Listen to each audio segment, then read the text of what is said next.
Hey guys, We're live. welcome for another episode of the Let's Talk Show. In a minute, we're going to introduce our lovely guest co-host.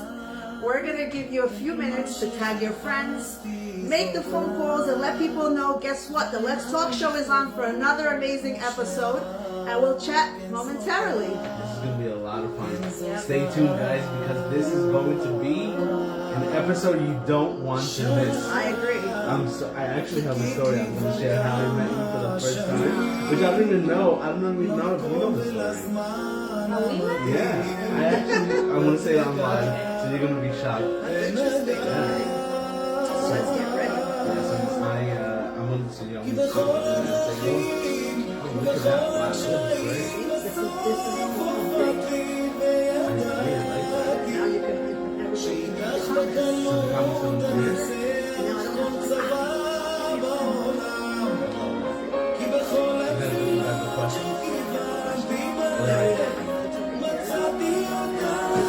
don't have to share the video with others. We will start momentarily.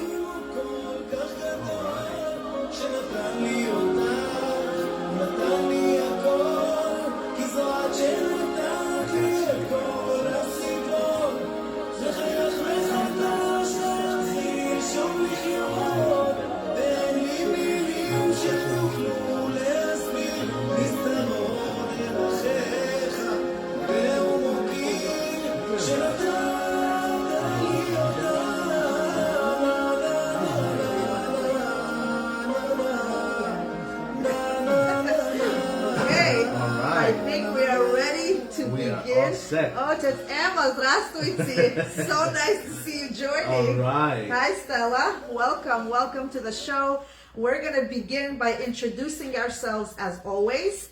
First introduction goes to our lovely guest co-host, Sure. Dr. Laura. Welcome. Hi, I'm so happy to be here. Thank you. Who is a veterinarian. Yes, she's living my childhood Aw. dream. That's for sure. I think you get that a lot, right? People tell you that you're so lucky to be with animals all the time. They do. I hear that a lot. You're You- living my childhood. Literally, that statement is Yeah. said to me a lot. I hear that. You know, it's interesting. I don't know if you know this, but the way I met Dr. Laura for the first time, it was maybe like 4 or 5 years ago. I went to give my dog shots, Petco, at Petco. Wow. And you were there with the animals, you were working, and I saw your ID tag, and I'm like, wait, is she Baharian?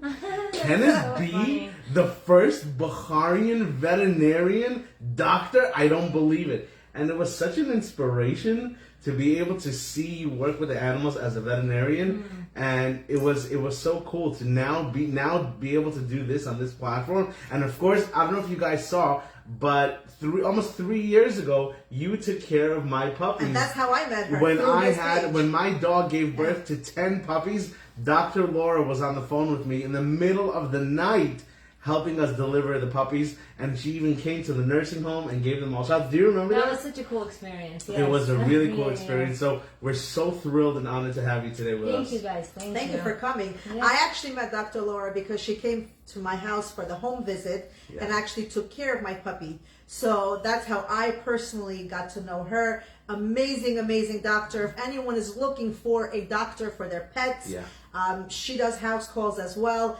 Reach out to her. You won't be disappointed. Do you want to share your number, or are you going to tag it? Thank you. I'll tag She'll tag it, guys. Yeah. But she is really incredible, amazing. So anybody who has dogs or cats or monkeys or dolphins, no, just kidding, just cats Bunnies. and dogs, right? Birds. check her out. But Doc, we're so happy to have Thank you for coming. Yes, and I with can't us wait today. to talk about our topic today. Yeah, and I think great this one. topic is perfect for exactly what you do, being emotionally available. And of course, we can't forget about our showrunner, Thank you. the living legend, Miss Yocheved, Thank over you. here. Go ahead. So I am a mother of 4, a wife. My real daytime job is a physician assistant. So I am busy taking care of patients. But my hobby is speaking, doing these shows. I know you've been seeing me very, very often in the last couple of days. It's almost like, does she have anything else to do? I have so much to do. But I have to say, the amount of phone calls that I'm getting over the last few days, this is what's bringing awareness, and this is what's bringing our shows, because there is so much that needs to be discussed, so much awareness that people are asking that we bring up. So this is why I am doing these shows a little bit more often. So if you have more ideas, keep them coming. Always welcome your guest suggestions. So if there's anybody else you want to see on this table, write that in your comments as well. I do have to mention, 2 weeks ago and last week, we did receive a few phone calls specifically about this topic. So people who are watching now, this was your request to talk about emotional availability. So we definitely are going to address the points that you made us, the things that you called Yocheved about, the comments and the messages that you send us. So we're going to be breaking it down and discussing it today. Well, let's not forget Avi Ben Mordechai, the Hello, Avi Ben everybody. Mordechai. Yes, he's married. So why do you always say that? There are people still asking. Oh, that's so funny. Oh God! Lucky woman, too. Yes, she is. Thank you guys. Thank you. He's She's a probably watching now. Clinical psychotherapist, and he is also working with animals for pet therapy. He's amazing in what he does. So if you want to reach out to Avi, feel free to reach out to him as well. He gives you, if you're not following Avi's page, let me just tell you, Avi is offering such great information on his page. He's actually giving us free therapy on a daily basis. Look at that. So I'm just saying, if you're not following Avi yet, go and press that follow And if you button. want to market your business, just call Yocheved, because he's clearly doing a great job. So today, Yeah. the topic of the day. Let me tell you, I think this topic is super important for many reasons. We're going to be touching base on a lot of different relationships and the importance of having good connections, communications, the ability to bond with one another. What happens if you don't have that type of relationship? So this show should be able to cater to people of all ages. So I will open the night by asking Avi this question. Avi, what is emotional availability?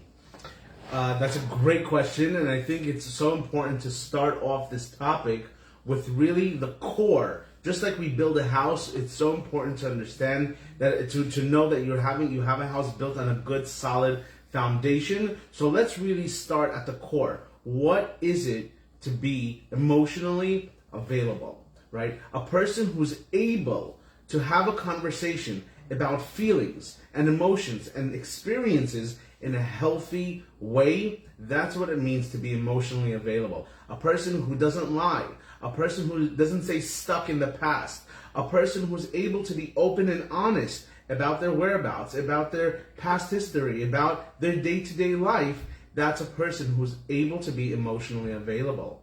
Now, a lot of the times we find, and this is where we're going to segue into relationships, is in many relationships we find that people are not emotionally available. So Ariel says it also is known as vulnerability. So that is actually a very, very good point, because sometimes in order to be emotionally connected to somebody, we do have to be able to express our innermost feelings for people to really know how we feel deep inside. Dr. Laura, who do you think which relationships do you think are core in the emotional availability realm? Like if we were to say there are these relationships which are super important to be emotionally connected with that person, which relationships would that be? You know, it's such an important aspect of this question is the actual relationships that we have between, obviously, mother and child, father and child, husband and wife, or domestic partnership, or grandparents and children, because this is all, like Avi said, the foundation that we build from childhood to teenagehood to adulthood is vital to our core. Plus, it shapes our human nature, right? Mm-hmm. So when you look at emotional availability, another phrase to encompass what Avi was explaining is actually emotional intelligence. That's that when you actually think about it, the vulnerability aspect, the moving past all the living in the past and accepting your social awareness and how you're going to react to the emotions and the empathy and the sympathy and everything that triggers us. It's all about emotional intelligence, how your brain reacts to all these factors that come at life. You know, life is challenging, and emotions are our core being. It's the number one thing I think that shapes us from young age to adulthood. So you touched upon some key relationships. I think the way we're going to start today, we're going to start with the relationship between a mother and a child. Yeah. Specifically, an older child.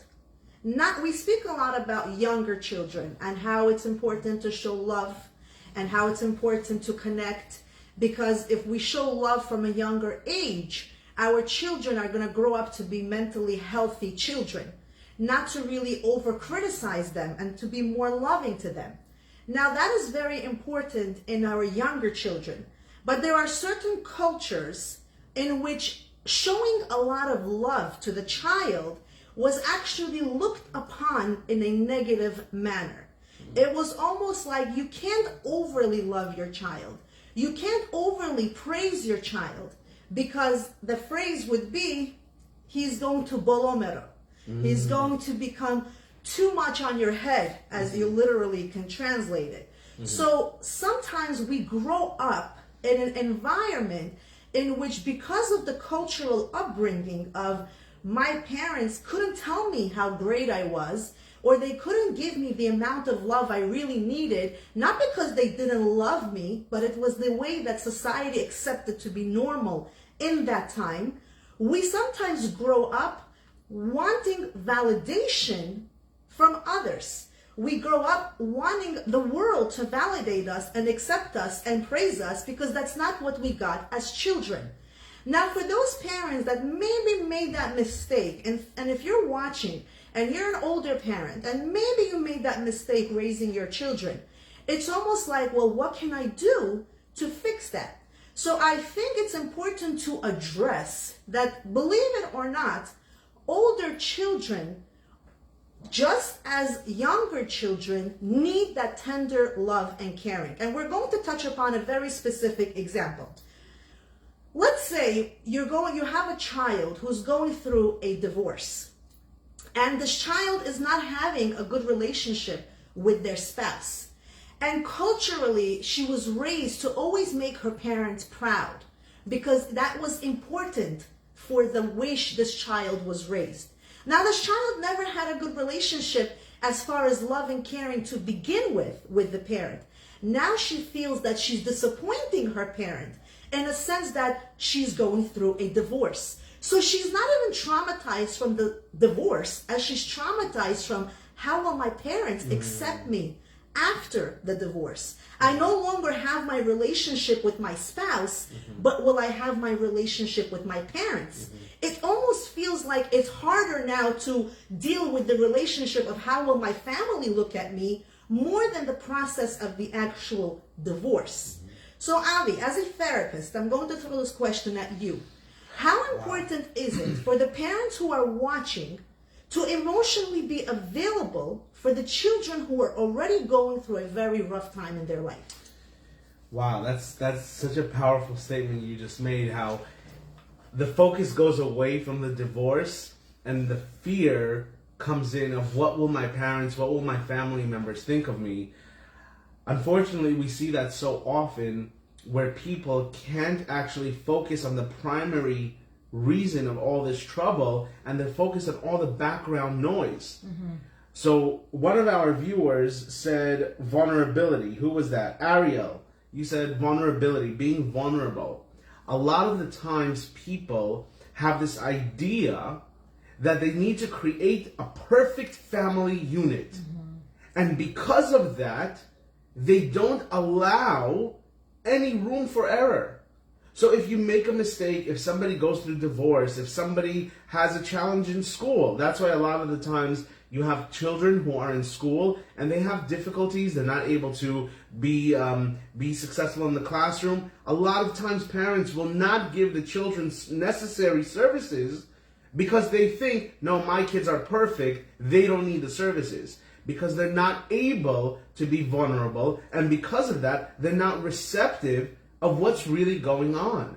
a person who embraces the divorce and says, you know what, this is what happened to you, but we're here and we're going to open the doors for you to be able to talk about your pain. With also another thing is, which we talk a lot about, toxic positivity. That's another thing where constantly we always say positive vibes only, positive vibes only. We don't allow the person to talk about their pain. It's so important to be able to give a person time to grieve. A lot of the times when bad things happen, people immediately say, okay, it's meant to be. Yeah, sometimes in certain cases, it is probably meant to be, but let's not forget that you're also human and you have time to be able to go through that stage of feeling sad or feeling hurt or feeling frustrated. Great point. Great point. So now we're going to ask Dr. Laura. We're going to segue into this positive... Toxic positivity. Toxic positivity, a term that I'm still not familiar with. But let's say, forget about the divorce aspect. Let's say you have an older child and you want your older child to be as smart as your neighbor's child, or to be as successful as your daughter's child, to make you proud and have this prestigious career. And here is this child which is struggling in school because they're not going for the career of their dreams. They're going for the career of their parents' dreams. And as a parent, the child is not being accepted emotionally. There's no like love and bonding because the child is not doing well in school. They're struggling. And here comes the parent and they're like, I'm paying for your school. It's costing me so much money and your GPA is terrible. And now this child really feels that they're not accepted by their parents. What can you say to that? You know, it's a very sad situation, and I think it happens in our community, and I'm sure other communities as well. It's a cultural manifestation that some people are just, I don't want to use the word inbred, but they're just raised this way, and it's in their being to raise their family and their kids this way, and it's a huge disservice to the child. I unfortunately can't really say a lot because I don't have older children, but what I do say is, we cannot live in denial. It's denial. Like for me to say, oh, I wish my child was as smart as my brother's child or my neighbor's child or whatever. Every child is different and we have to accept them for who they are and only use positive reinforcement to maybe foster what they're good at and help them. You know, there's a huge thing about not every kid has to become a lawyer or a doctor or whatever. Wow. There are children who don't belong in college maybe, and it's a waste of time. So true. Some children need to go to trade schools, or some children need to become independent or entrepreneurs, and they have a niche for it. Let them go. Yes. Stop having them live vicariously through your dreams. Wow, that's powerful. That is so powerful. Can you share a little bit more about that, like vicarious through their dreams? Yeah, you know, it's fun for me to say here, like, yo, my parents always wanted me to become a doctor, or my siblings to become doctors. I went through this, but I didn't choose my career choice because of that. I went through a lot of different careers. People that know me know that I used to be a flight attendant. I was lost. Really? Yes, I was a lost individual. I was actually accepted to the NYU program to be what you're doing. Wow. But I wanted to go get my PhD and deal with children, you know, and then I decided that's not for me. And then later on in life, I'm only a vet, a few years now. I'm not a seasoned vet for my age. I didn't go straight out of high school thinking, oh, I'm going to be a veterinarian. I had to find my niche myself. It was a journey. Correct. It's a journey. journey. You were not pressured by anyone. This is what you chose. I mean, I wasn't pressured. I was nudged in a nice way. My parents didn't say, you must go do this, or we're only going to pay for college if you're going to do this. They did not say that. They said, and I do the same thing with my own children.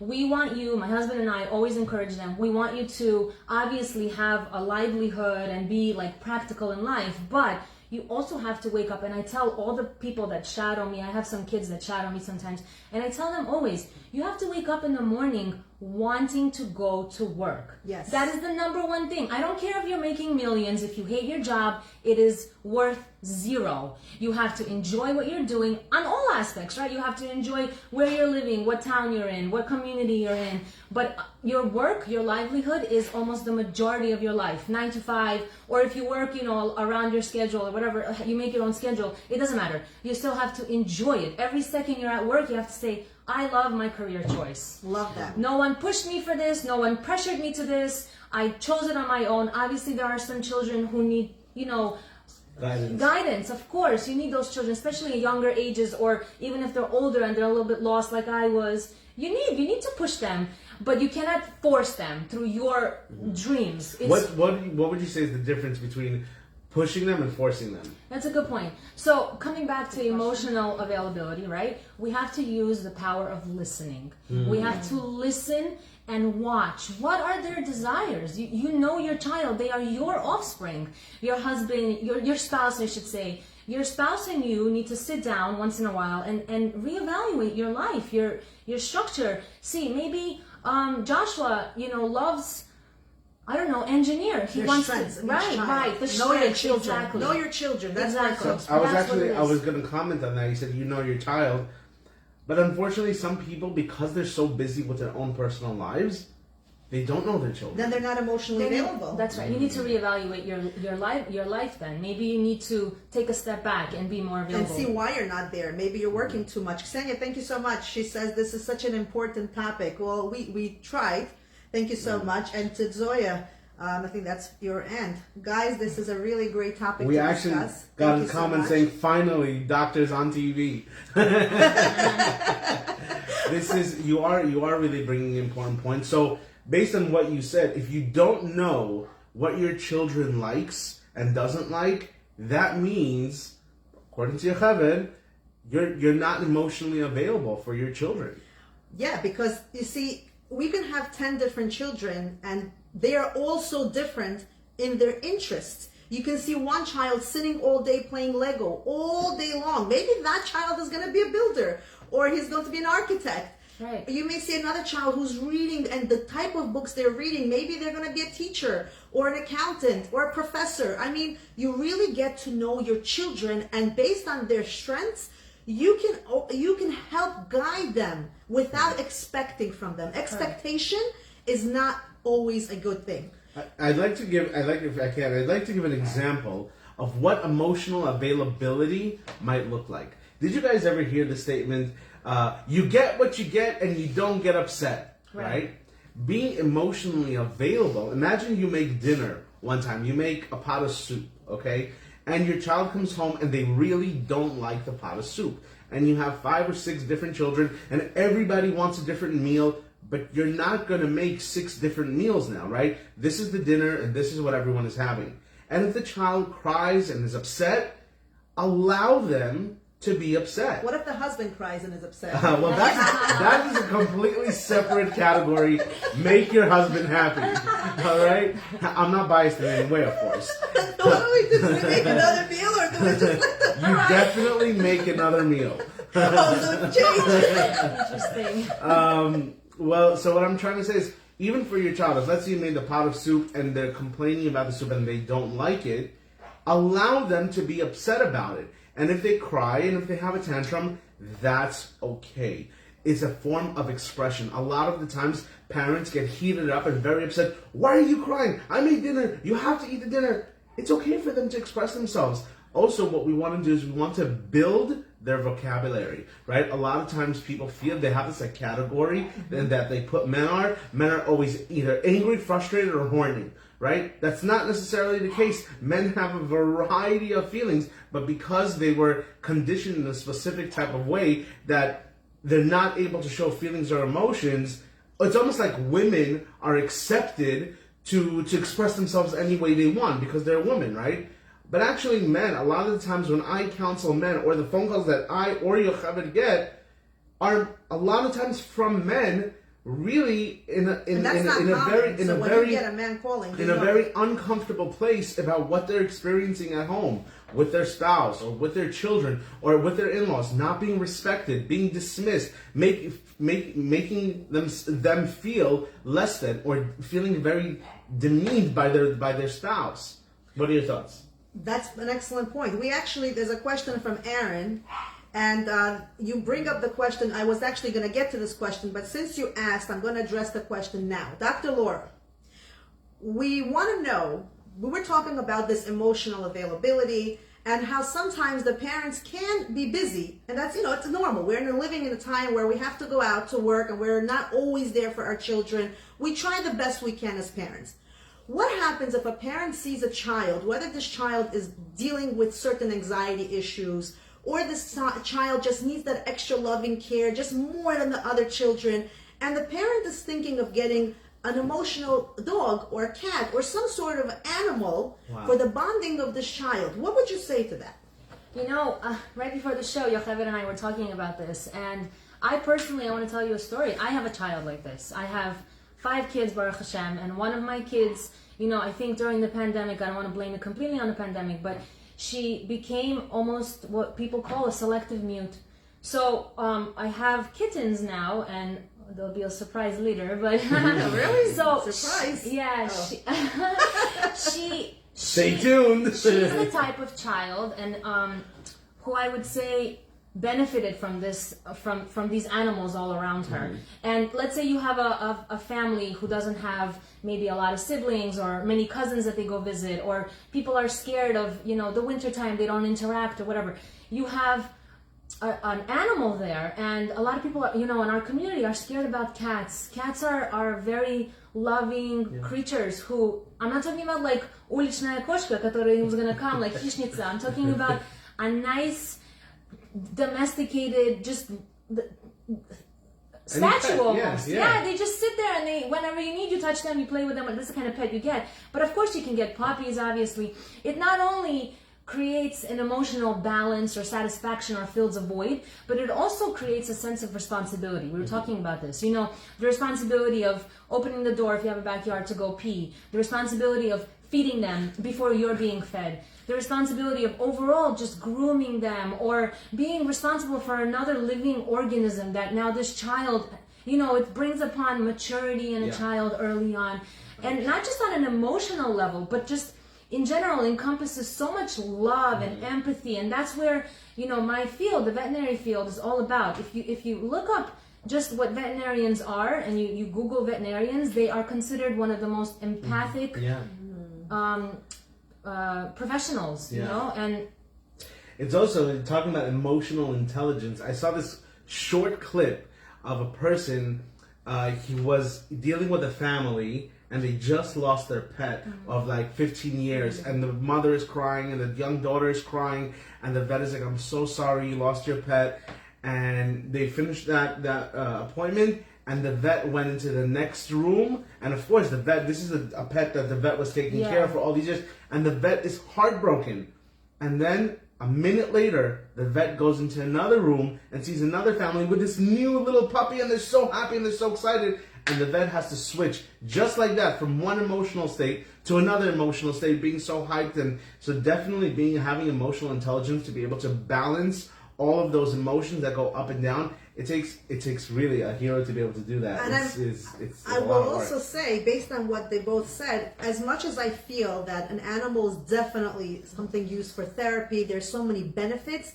If you're just getting an animal just because you want to make your kids happy, but you haven't really figured out the entire situation, your living situation, you know, are you like on the 10th floor of a building, and what kind of an animal are you getting? If you don't really plan this out, sometimes instead of emotional therapy, you may actually get emotional trauma.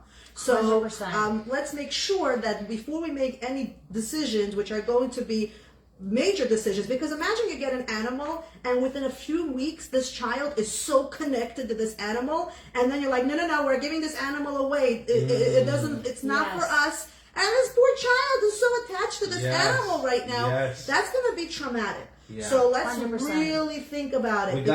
We got a question coming in. It says, is it healthy for your kids to see your pet die?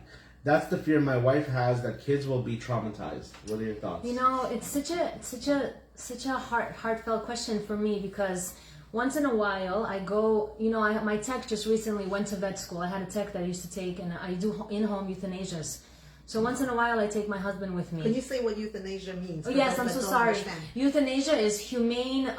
It's a humane process of letting go of a cat or a dog or whatever putting animal. them to sleep. Putting them to sleep, correct. So we're putting them to sleep. And so back to my train of thought, I sometimes take my husband with me to do them.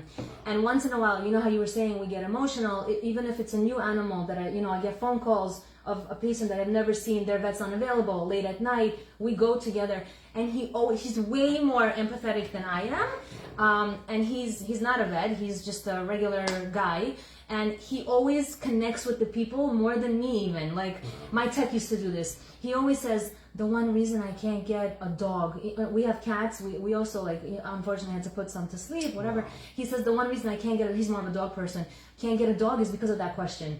I don't want my kids to be emotionally attached to it, I don't want to cry, because he grew up with dogs all his life.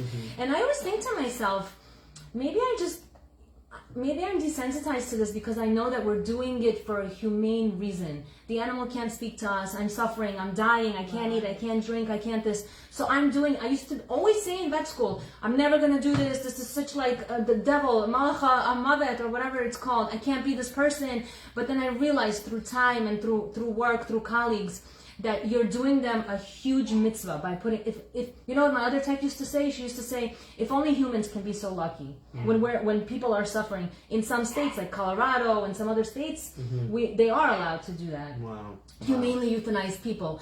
But to answer your question, whoever you are, Aaron, sorry.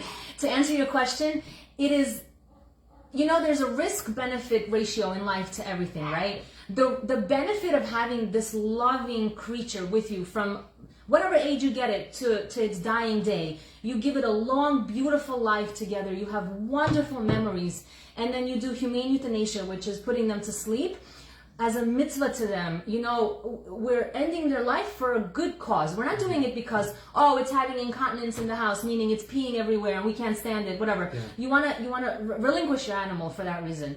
If you have a loving animal, which is part of your family, and you're choosing humane euthanasia and your kids are younger or whatever, you have a conversation with them. They're there. They say goodbye in a normal way. From a therapeutic standpoint, talking about death and dying is really the process of life. I get this in therapy, in my therapy office also, when grandparents die. Now it was COVID, and so many people lost loved ones, and kids don't, even sometimes adults, don't know how to process the loss. And being able to bring this conversation and help them grieve, it's part of life. Because life is not promised tomorrow. So there's many books and many different techniques of how to talk about death and dying and grieving with children. So it's really important, if this topic comes up in a household, not to avoid it because of fear, but actually be able to work through that. Well, we're going to segue into another question, because that was great. Thank you for asking that question, Aaron.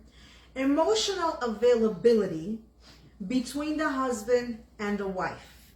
And what potentially can happen, Ruchama says this is better than Netflix, thank you very much. And what can happen when there is a lack of emotional availability in a relationship? So, Avi, I'm sure you get this a lot.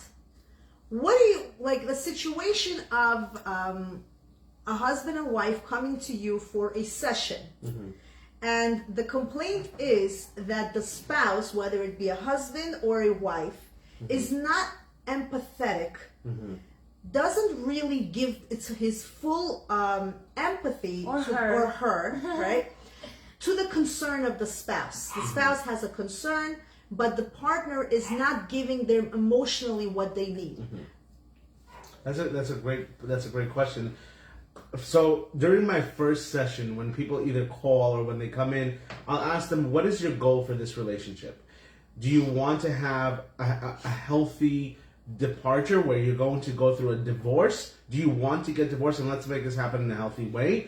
Or do you want to stay married? And also I'll ask them, on a scale of 1 to 10, 1 being completely checked out, 10 being madly in love with each other, where do you stand on the scale, right? And sometimes you'll have people say, I'm at a 3, sometimes at a 7, and sometimes you'll have the couple say exactly the same number. So the reason why I do that, I want to assess, where are we holding? Are they on the same page?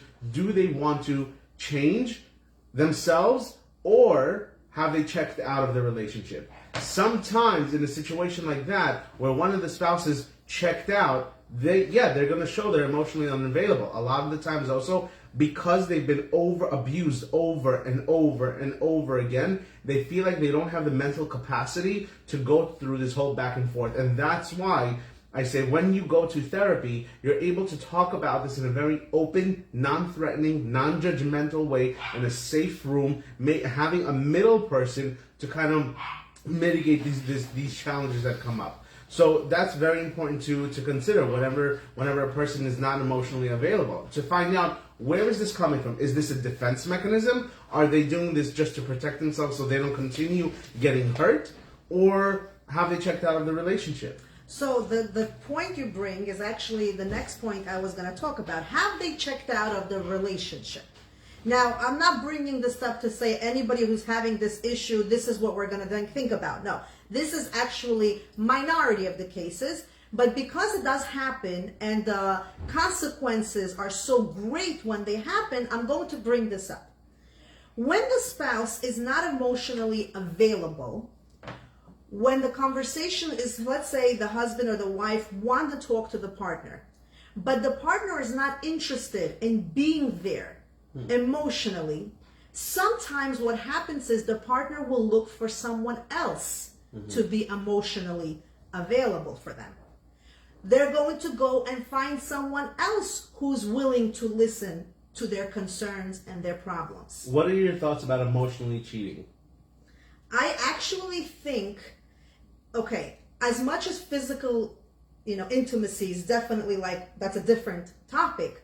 I actually think emotional cheating can sometimes be worse because it will eventually lead to that. Mm-hmm.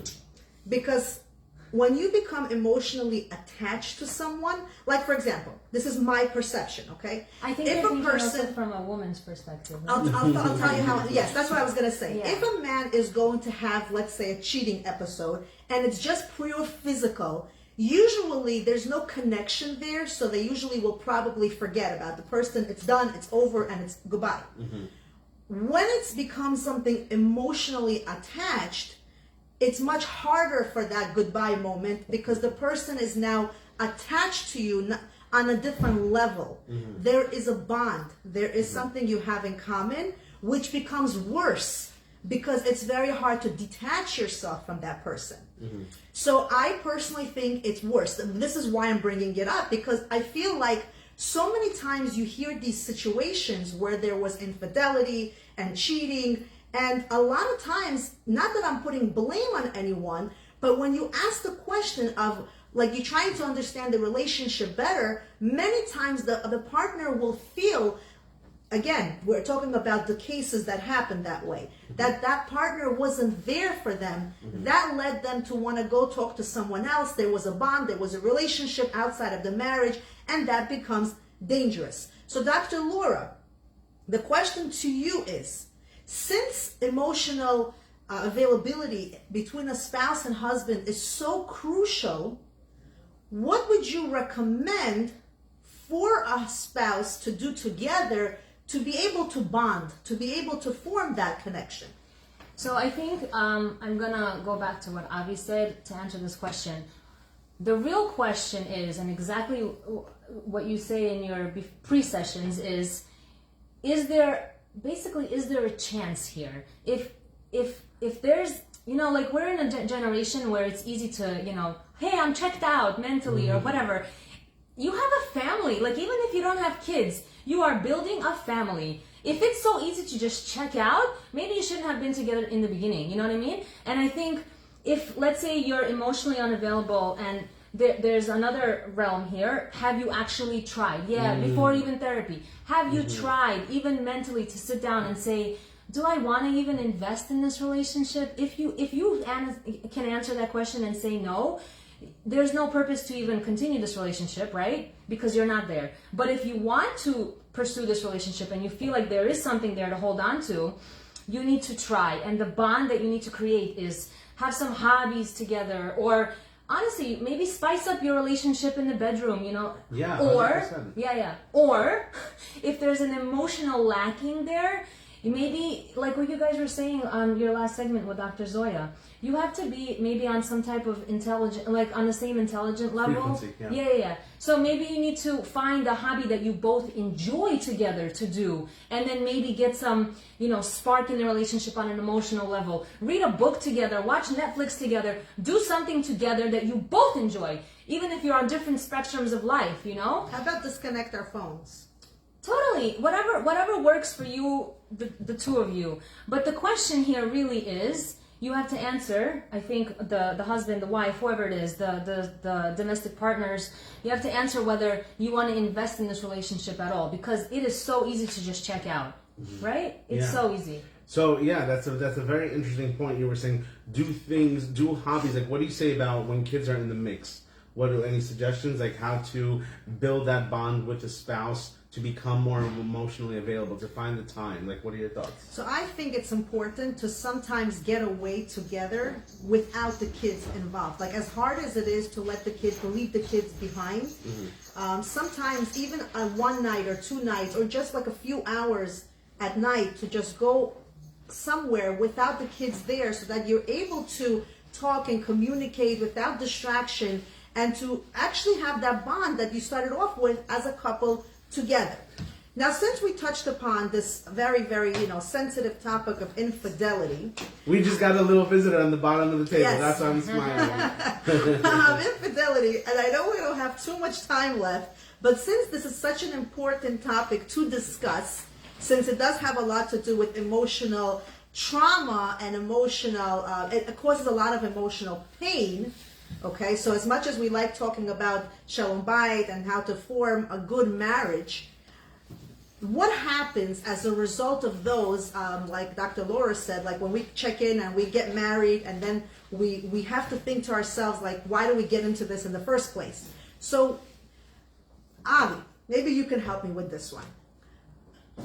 When there is infidelity going on, and this was actually a question that I had in the past, and I would love to hear your answer.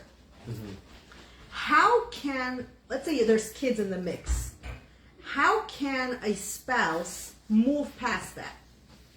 You mean if someone has already been caught cheating Yes. and they've admitted to it, and Yes. there's forgiveness involved? Yeah, and there's kids in the mix. Yeah. There's something called, like, for example, we have something that will either break the relationship. For some, you have some cases where people say, if my spouse cheats, I will never take them back. And in other cases, there have been cases where people cheat and the spouse did take them back, right? So you really have to see where what's your deal breaker, right? If that's something that you're not going to take back, then you're entitled to that opinion, and that's okay. We got a question here that says, how do you assess somebody's emotional availability? We talked about this a little bit in the beginning, but being able to see, if I had a hard day, if I'm unhappy with something, am I able to open up to the person and tell them about the things that I'm unhappy with, or do they shut me out right away? Do they dismiss whatever it is that I'm saying? Being able to talk about feelings in a healthy way without breaking one another's spirit, that's when you know there's emotional availability. Also, being honest, being vulnerable, talking about your insecurities, talking about things that make you feel less than, and seeing how that person will respond. Sometimes when we're talking about emotional availability, you don't have to fix anything. Just being able to listen, giving the person space to express themselves. Especially when I work with families and parents, a lot of the times families want to fix their teenagers, right? Thinking that they're broken in some kind of way. A lot of the times, teens are so insecure and feel so down and have no self-esteem, and they want to be able to express themselves.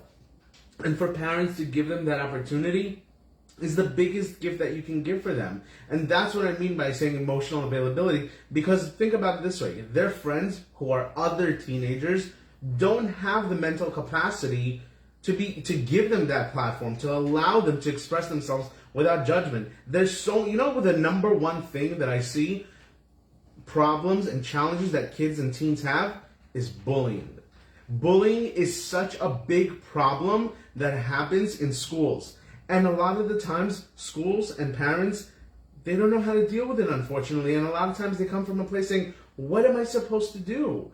The kid is crying. The kid doesn't want to go to school. The child is depressed to go to school because school is such a scary place for them. Especially what happened with COVID, where people were doing Zoom and they were in their rooms and on their phones and doing the classroom. Do you know how many clients said that they prefer to do Zoom and they don't want to go back to school because now that they're back into school, they're dealing with so many unnecessary challenges like bullying. What are you wearing? What did you bring for snack? You're so dumb. You're so stupid. You didn't know the answer. And it's that inner bully that they also create in their mind. So talking about, go ahead. Sorry. I actually think bullying can also happen between the spouses. Because not accepting your spouse for who they are is a form of bullying. Because if you're constantly saying, well, why can't you be like so-and-so's husband? Why can't you be like so-and-so's wife? Well, she's able to do this and she's able to do that and he can do this and he can do that. You're actually diminishing the self-worth of that particular person. And that is, in my opinion, also a form of bullying, because by accident, you're really bringing this person down, causing them to have a very low self-esteem, being ungrateful. And you know, when that happens, emotionally, the spouse is going to get shut down. I think what, Doc, you were saying, that we need to focus on the positive traits that a person has. We all have a mix of characteristics, both positive and negative. So what you were saying is focus on the positive traits that they have and expand on that. And through that, you will build their self-esteem. We got a question, Doc. Maybe you can respond to this. Ariel, he said, many people don't open up and aren't emotionally available. It stems from the root of being afraid to show who they are, and the fear of being rejected and looked down on their authenticity prevents them from opening up. What are your thoughts? You know, it's funny that Ariel says that because you wanted to hone in on this, because look at our culture, and I don't want to say negative things about our culture, but just think about how the word patriarchy, you know what that is? And I'll just define it. It's where I think Bukharian people or, you know, machismo type men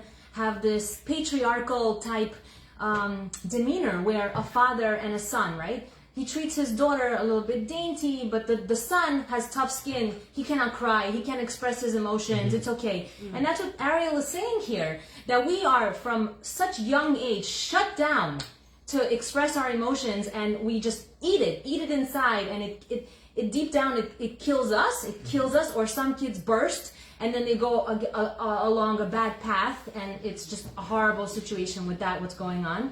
But we need to reflect on our upbringing and kind of step away from this. This is almost like I don't want to say like, you know, a lot of people will tell you that our culture is very, very much like Muslim almost, you know, like where we're not Muslim in a bad way, but like the primitive, right?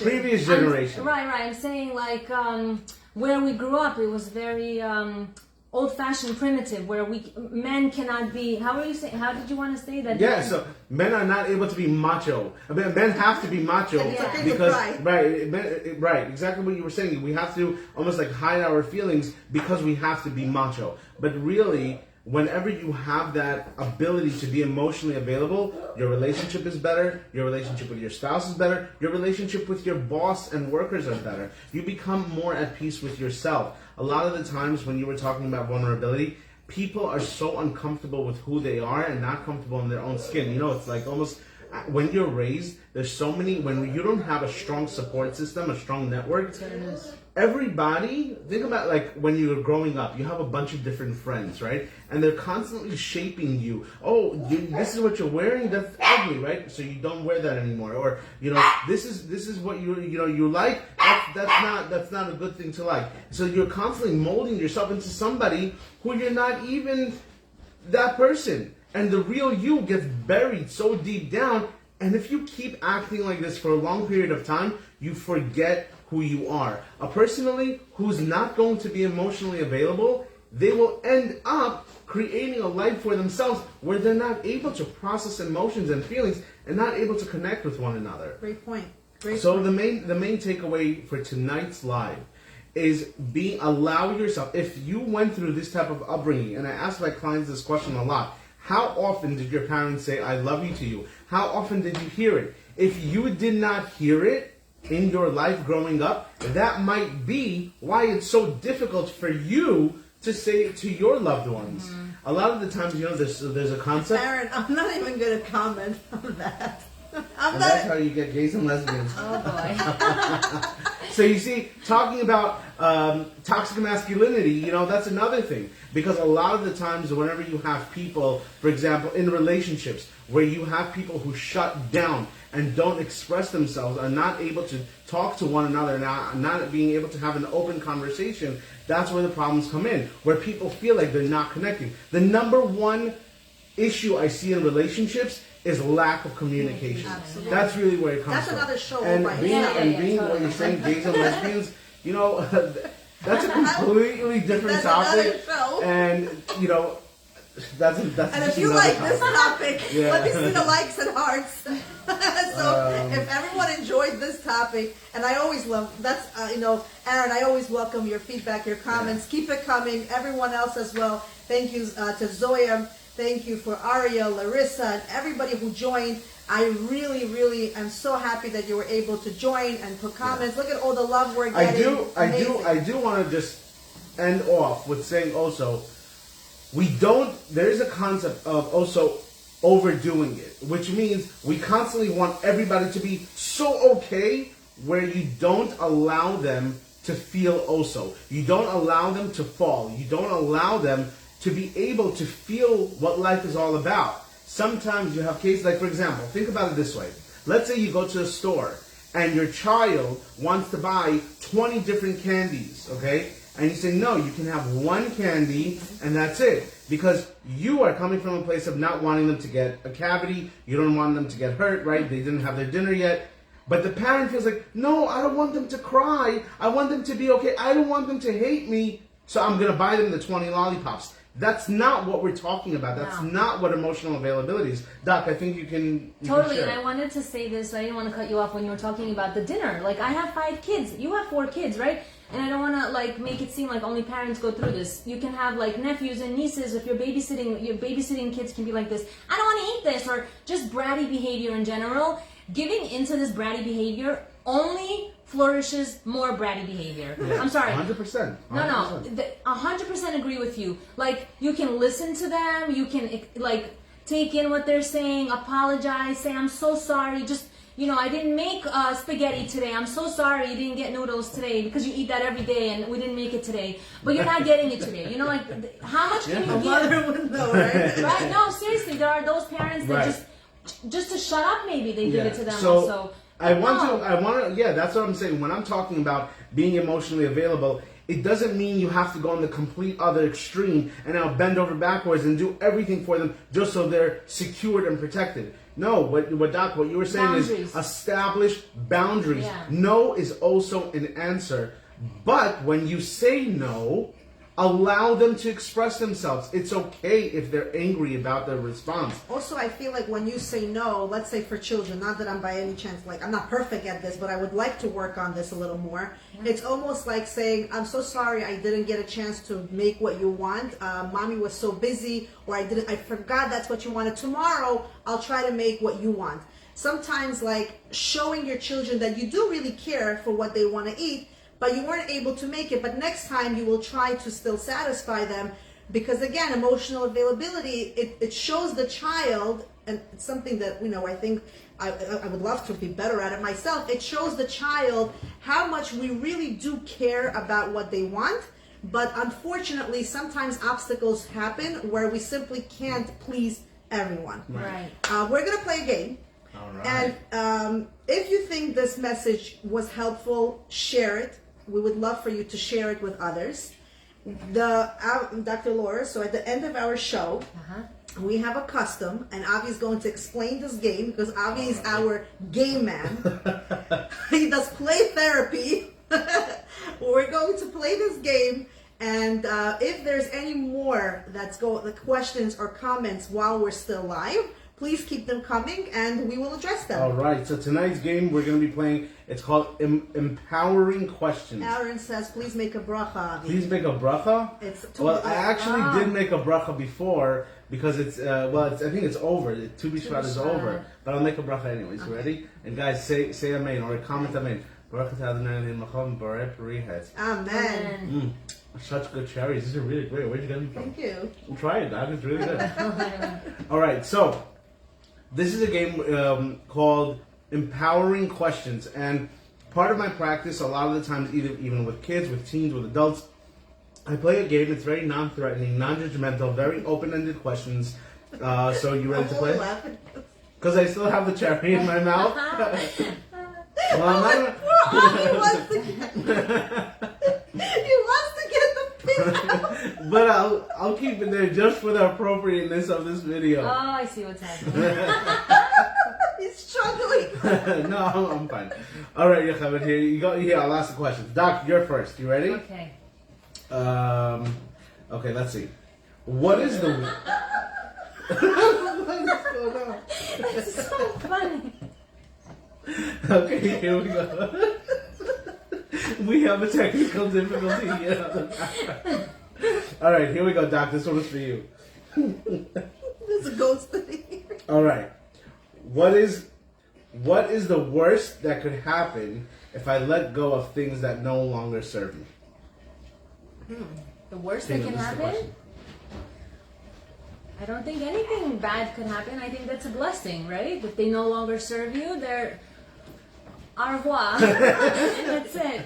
I don't pay mind to it. Allowing things to be able to let go of things. You know, a person. We're good. Okay, a person who holds on to things has a very hard time being able to open and allow other things to come into their life. So Yocheved, are you ready? I'm ready. Oh, this is a great one. This is a question I actually wanted to know. Your mission. You ready? Okay. Yocheved, what is your mission in life? What is my mission in life? My mission in life is to be the best mother I can be for my children, the best version of myself, the best wife I could be for my husband.